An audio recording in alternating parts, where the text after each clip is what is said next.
Guys, जैसा कि bank Nifty में हमें इस वीक एकदम शार्प सेलिंग देखने को मिली है टॉप के लेवल से। ये जो ट्रेंड लाइन को हम काफी लंबे टाइम से डिस्कस करते हुए आ रहे हैं, जो कि 16 ईयर से कंटिन्यू रेजिस्टेंस प्रोवाइड कर रही है बैंक निफ्टी को, एक भी बार मार्केट इसके ऊपर सस्टेन नहीं कर पाया है। उसी के लेवल के आसपास से हमें यहाँ पे एकदम शार्प सेलिंग देखने को मिली है।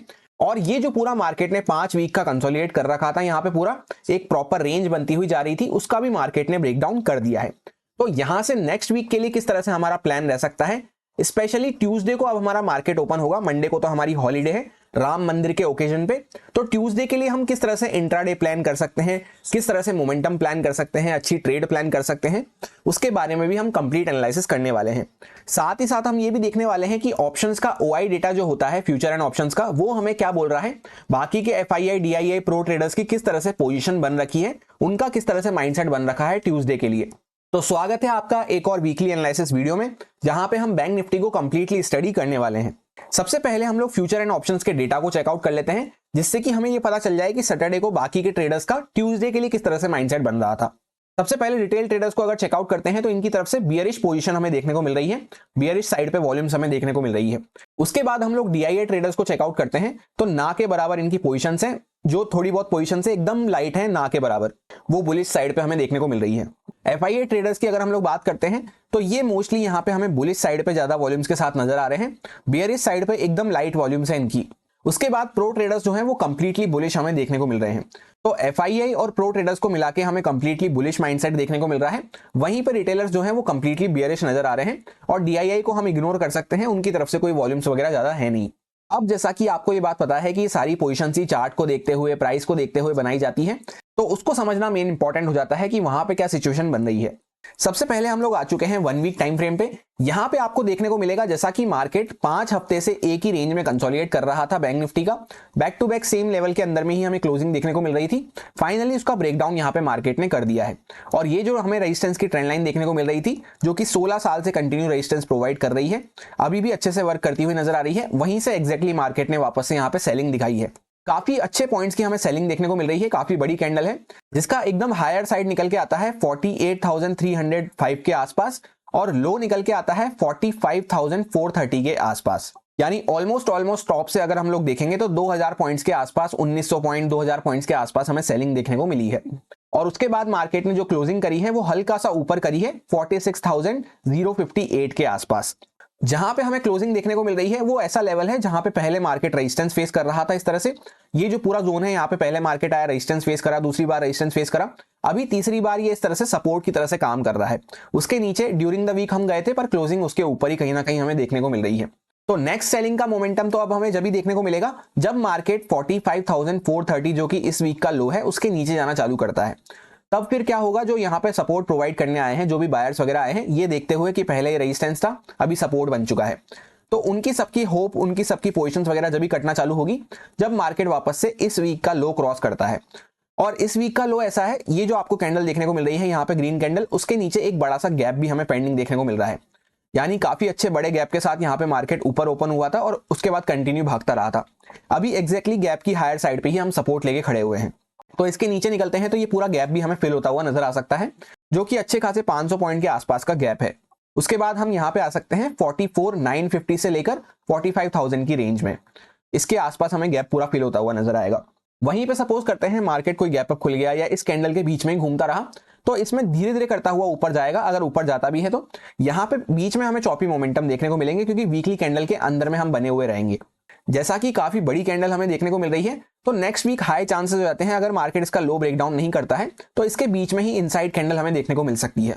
इसके होने के चांसेस बहुत रेयर होते हैं कि मार्केट ने इतनी बड़ी सेलिंग की कैंडल दिखाई, ऊपर से हम नीचे आए और सेम अगले ही वीक वापस से मार्केट इस तरह से रिवर्स कर दे, यानी बड़ी सी ग्रीन कैंडल बना दे। होने को कभी कभी हो जाता है, जैसे यहाँ पे आपको देखने को मिल सकता है, यहाँ पे एक देखने को मिल सकता है, पर इसके चांसेस बहुत कम रहते हैं। 100 में से कभी 5-7 बार हमें देखने को मिलता है बस। अगर फिर भी ऐसा होता है तो उसका पता हमें किस तरह से चलेगा, उसको हम अभी लोअर टाइम फ्रेम पे डिस्कस करेंगे। फिलहाल के लिए ये जो रेंज का पूरा टारगेट हमें देखने को मिल रहा था 1700 से 1800 पॉइंट का देखने को मिल रहा था, वो ऑलमोस्ट हमें यहाँ पे अचीव होता हुआ भी नजर आ चुका है। तो हम सिंपल रखेंगे वीकली एनालिसिस को, इसके नीचे निकलते हैं तो वापस से सेलिंग कंटिन्यू रह सकती है, इसके बीच में ही रहेंगे तो लेस अग्रेसिव होते हुए हमें थोड़ा वॉलेटाइल माइंडसेट से काम करने की जरूरत है। फिर ये जो पूरी कैंडल हमें देखने को मिल रही है, इसके एटलीस्ट मार्केट 50-60% के ऊपर जाना चालू कर देता है, रफली अराउंड 47,000 के ऊपर जाना चालू कर देता है, 47,100 वगैरह के आसपास। तब फिर ये जो कैंडल की पावर है ये धीरे धीरे कम होती हुई जाएगी। अब वन डे टाइम फ्रेम को अगर हम लोग चेकआउट करते हैं तो ये जो पूरी यहाँ पे रेंज बनती हुई जा रही थी इस तरह से, उसका पूरा टारगेट हमारे को अचीव होता हुआ नजर आ चुका है ऑलमोस्ट। उसके बाद मार्केट यहाँ पे इनसाइड कैंडल पे इनसाइड कैंडल बनाया जा रहा है बैक टू बैक। 3 दिन से आप देखेंगे तो एक ही कैंडल के अंदर में हम घूम रहे हैं, जिसका हाई ऑलमोस्ट सेम लेवल के आसपास हमें देखने को मिल रहा है। पहले एक इनसाइड कैंडल बनी थी, उसके अंदर में वापस से एक और इनसाइड कैंडल हमें देखने को मिल चुकी है। और ध्यान से अगर हम लोग देखते हैं तो यहां से इस टाइप से एक ट्रेंड लाइन चलती हुई जा रही है, यानी कि तीनों कैंडल का जो लो है वो हल्का हल्का ऊपर की साइड पर शिफ्ट होता हुआ जा रहा है और रेजिस्टेंस हमें सेम जोन के आसपास देखने को मिल रहा है। इस वजह से यहाँ पे एक कंसोलिडेशन हो चुका है अच्छा खासा। तो वापस से मार्केट इसके कुछ नीचे निकलेगा, लगभग अराउंड यहाँ पे 45,500 के नीचे हम जाना चालू करते हैं। तो ये साइकोलॉजिकल लेवल भी है और इसी के आसपास हमें सपोर्ट देखने को मिल रहे हैं बार बार। अगर इसके नीचे मार्केट ब्रेकडाउन करता है तो हो सकता है ये गैप भी मार्केट पूरा फिल करने जाए, तो यहां तक का हमें मोमेंटम और देखने को मिल सकता है। रही अपर साइड की बात, तो यहाँ पे इस जोन के ऊपर अगर हम क्लोजिंग करना स्टार्ट करते हैं तो ऐसा हमें यहाँ पे देखने को मिल रहा है, मार्केट ने पूरी अच्छी सेलिंग दिखाई, ऊपर जाने का ट्राई करा, वापस से नीचे आया, अभी फिर वापस से ऊपर जाने का ट्राई कर रहा है। तो यहाँ पे kind of W type of structure हमें देखने को मिल रहा है, जहां पे प्रीवियस लोज भी हमारे को डिफेंड होते हुए नजर आ रहे हैं। जैसा मैंने आपसे कहा, तीनों कैंडल का लो है हल्का हल्का ऊपर की साइड पे शिफ्ट होता हुआ जा रहा है। तो अगर मार्केट यहां से ब्रेकआउट करता है तो ऊपर की साइड का हमें थोड़ा बहुत मोमेंटम देखने को मिल सकता है। ऑब्वियसली ऐसा तो नहीं है कि यहां से मोमेंटम करके इस तरह से भाग जाएगा, पर इस तरह से हमें प्राइस एक्शन बनाता हुआ मार्केट ऊपर की साइड पे जाता हुआ नजर आ सकता है। तो प्लान को एकदम सिंपल रखेंगे, अगर इसके ऊपर मार्केट कुछ ब्रेकआउट कर रहा है तो हमारा पॉजिटिव साइड पे माइंडसेट रह सकता है, जहां पे छोटे छोटे टारगेट पे हमें ट्रेल करते हुए चलना जरूरी हो जाता है, या फिर थोड़ा क्वांटिटीज को हम कंट्रोल में रखते हुए 50% क्वांटिटी के साथ काम कर सकते हैं। क्योंकि डब्ल्यू टाइप ऑफ स्ट्रक्चर ऐसा होता है जहां पे हम बॉटम पे इसको प्रिडिक्ट करने की कोशिश कर रहे हैं कि मार्केट यहां से रिवर्स कर सकता है। और एक मेजर स्ट्रेंथ का साइन जो हमें देखने को मिलेगा वो वहीं देखने को मिलेगा जहां से हमने ब्रेक डाउन करके वापस से एग्जैक्ट उसी लेवल के आसपास रिटेस्ट करके हम नीचे आए हैं।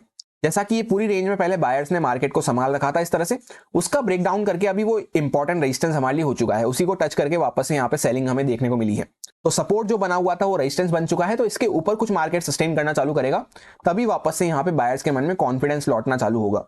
तो सिंपली अगर यहां से हम ब्रेकआउट करते हैं तो जैसा मैंने आपसे कहा वीकली कैंडल के अंदर में भी हम घूमते रहेंगे, तो धीरे धीरे करते हुए ऊपर जा सकते हैं इस तरह से, और इसके नीचे अगर ट्रेंड लाइन के नीचे आना चालू करते हैं तो यहां से फिर हमें सेलिंग और देखने को मिल सकती है। इसके बीच में ही अगर हम बने रहते हैं यहाँ पे, तो यहाँ पे कोई खास मोमेंटम हमें देखने को नहीं मिल पाएगा। अब 15 मिनट टाइम फ्रेम पे हम लोग देखते हैं तो यहाँ से अच्छी खासी सेलिंग हुई, उसके बाद मार्केट एक रेंज में कंसोलिडेट कर रहा है इस तरह से, जहां पे प्रीवियस लोज हल्का हल्का डिफेंड होते हुए आ रहे हैं। ज्यादा ऊपर तो हमें देखने को नहीं मिल रहे, पर प्रीवियस लो के नीचे हम नहीं जा पा रहे हैं, हल्का हल्का ऊपर की साइड पे ही शिफ्ट होते हुए नजर आ रहे हैं। अभी हायर साइड पे आके मार्केट यहाँ पे अच्छे से कंसोलिडेट कर रहा है, जो ये पूरी रेंज की इस तरह से हायर साइड हो जाती है। अब सपोज करते हैं कि ट्यूसडे को मार्केट यहीं कहीं पे ओपन हो जाता है जहां पे क्लोजिंग करके गया है इसी पूरे जोन में, तो अच्छा खासा कंसोलिडेशन हो चुका है। यहाँ पे ऊपर साइड पे ब्रेकआउट करता है तो थोड़ा सा यहाँ पे अपसाइड का मोमेंटम हमें देखने को मिल सकता है, जहां पे इस लेवल के आसपास तक भी हम पहुंच सकते हैं, क्योंकि फिर नेक्स्ट रेजिस्टेंस हमें इस लेवल के आसपास ही देखने को मिलेगा, जिसको अच्छे से ट्रेल करते हुए या थोड़ी लेस अग्रेसिव क्वांटिटी रखते हुए हम प्लान कर सकते हैं। क्योंकि पूरी जो सेलिंग आई थी उसके अगेंस्ट में हम जाना चालू करेंगे और वीकली कैंडल के अंदर में भी हम बने हुए रहेंगे। और एक इंपॉर्टेंट बात आपको और बताना चाहूंगा कि नेक्स्ट वीक जो है 3 ही वर्किंग सेशन हमें देखने को मिलने वाले हैं, सिर्फ ट्यूसडे, वेडनेसडे और थर्सडे को, क्योंकि फ्राइडे को वापस से फिर हमारी 26 जनवरी की रिपब्लिक डे की छुट्टी है।